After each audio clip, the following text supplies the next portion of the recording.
Обычная школьная парта. Сегодня у них по расписанию один урок – мужество, который проходит в войсковой части. Аскер с детства мечтает стать военным, носить военную форму и жить по уставу. Возможность принять участие в такой акции он не мог упустить. Такой шанс выпадает не каждый день, говорит парень. После школы планирует поступить в военное училище. Отец рассказывал, как он армии служил. Вот 6 часов вставали на пробежку, их потом кормили. Вот это все мне очень нравилось. Всегда представлял, что я вот в военном положении вот тут.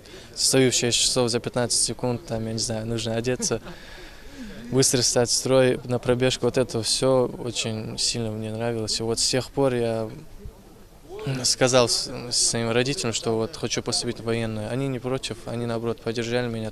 Такой же настрой практически у всех присутствующих здесь. В первую очередь ребятам показывают оружие. О тактико-технических характеристиках боеприпасов рассказывает инструктор. Здесь представлены автоматы Калашникова нескольких видов и не только.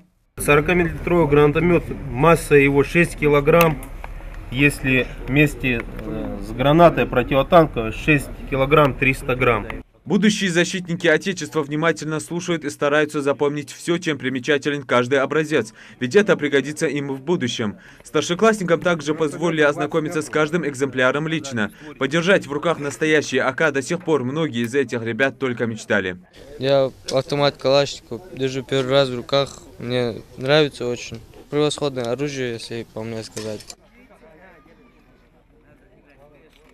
Войсковая часть 64670 сформирована в конце февраля 1975 года. В 1993 году реорганизована в 291-ю артиллерийскую бригаду.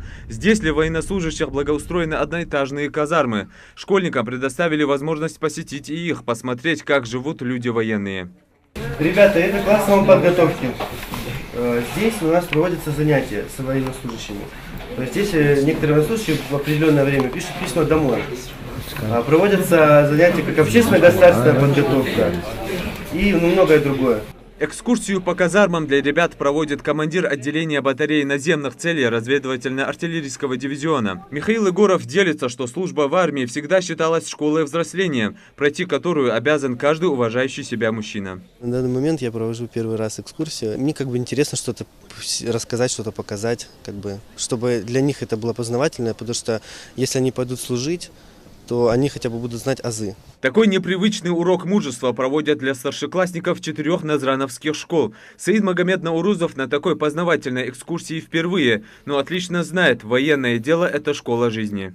Мне очень понравилось. Я давно хотел узнать, как живут люди в таких условиях, чем они питаются, чем занимаются в свободное время, как встают, какое у них расписание.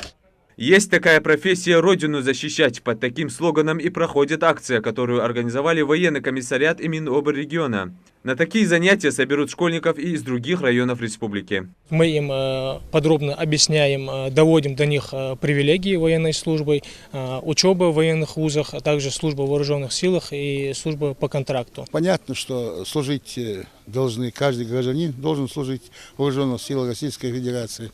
Наши дети это осознают, они нацелены, что служба это необходимо.